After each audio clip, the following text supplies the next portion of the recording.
everybody. I thought that last week was going to be the last voting yogis, but I was wrong.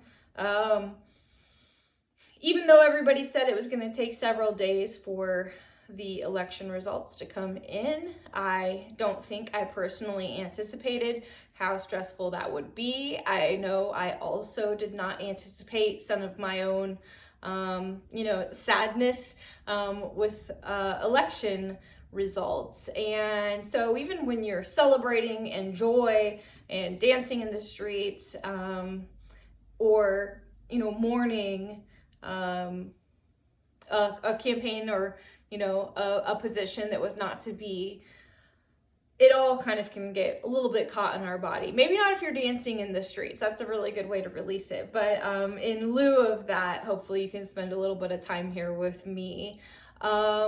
So Aparigraha is one of the yamas in yoga, and a yama is an ethical guideline. We've covered most of them in Voting Yogis so far, and Aparigraha essentially means non-attachment and non-hoarding, and it can be taken in a very physical sense, like non-hoarding as an ethical guideline would be, not at the beginning of the pandemic buying up all of the toilet paper and the meat and the Clorox wipes so that nobody else had any.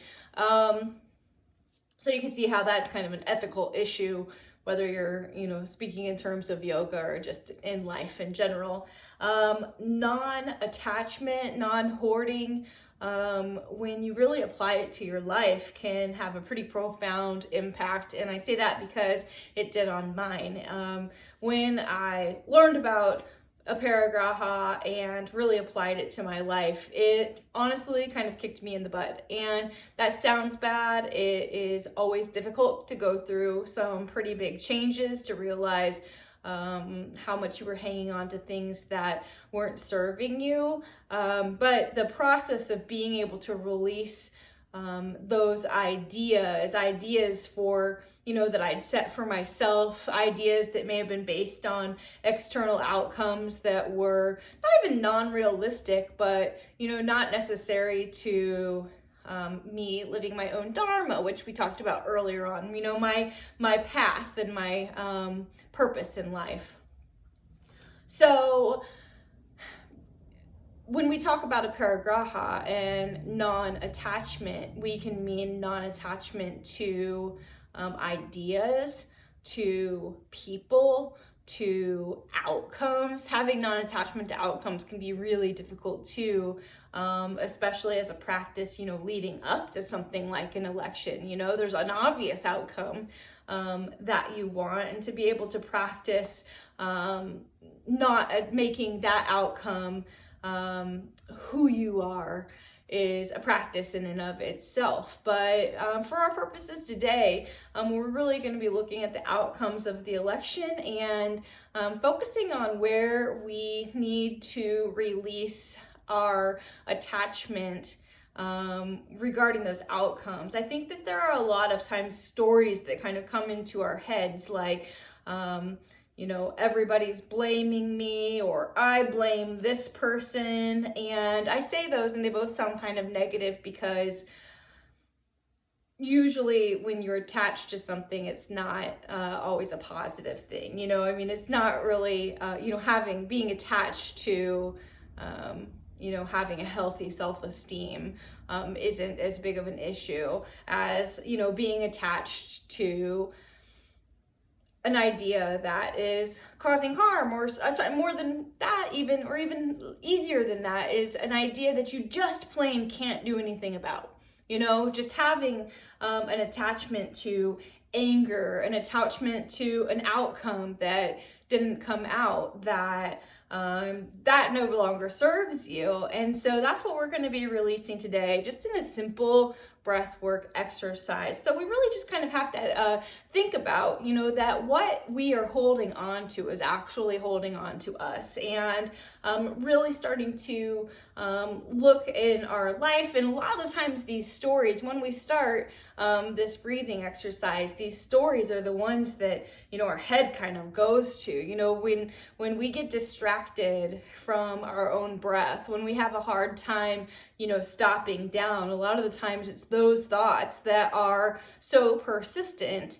And those are what I think often, kind of signal to us what it is that we do need to let go of. So one easy practice, yoga is not set up to make you fail. Like that, it's not a matter of, well, if you're just not going to automatically detach from something you're attached to, whether it's an idea, then you fail at yoga. It's not about that at all. It's a practice. It's about a conversation with yourself. It's about always just working towards something like Aparigraha, working towards that non-attachment, and not necessarily, just being perfect at it. And that's the same for our yoga practice. You might see people that can do a beautiful dancer's pose on top of a mountain, or,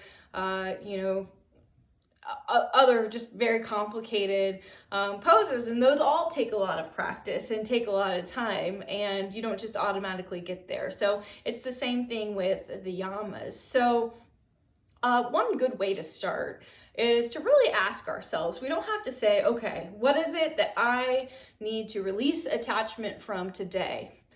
But let's just ask ourselves, what would it feel like if I could release my attachment to blank? And fill in whatever it is that's in your mind. How would you feel if you could release your attachment to anger about that election, an outcome of an election? Or, if I could release my attachment to, a story in my head that had to do with the outcome of an election, or even as a whole party, there are a lot of conversations that are going on with that right now. So just starting to ask ourselves those questions, just what would it feel like? And start there. So we're just going to do a really simple breathing practice today.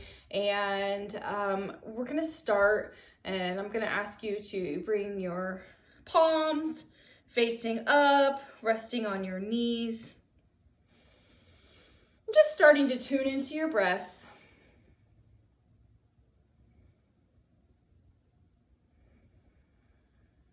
You can close your eyes. You can look down on the floor a few feet ahead of you. And as you quiet down, as you begin to focus on your breath, just notice how you feel. Notice what's charging through your body, through your veins.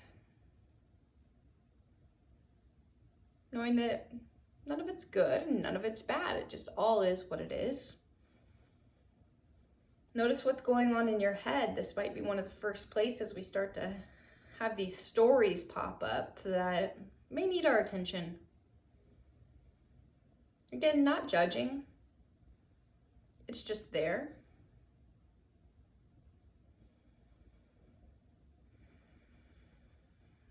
And then with our next inhale, we're going to bring our fists into a little tight ball. And as we exhale, we're going to extend our fingers slow and long, so our palms are wide. Inhaling and bringing our fists into a ball. Exhaling and extending long, wide, big palms. Inhaling, bringing your fists into a ball. Exhaling and extending. And as you keep breathing like this, maybe just imagining yourself letting go of anything that doesn't serve you right now.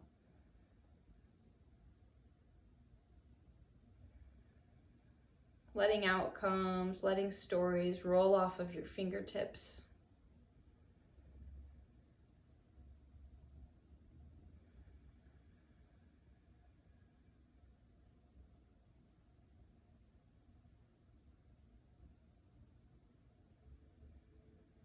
Maybe taking about 2 more rounds.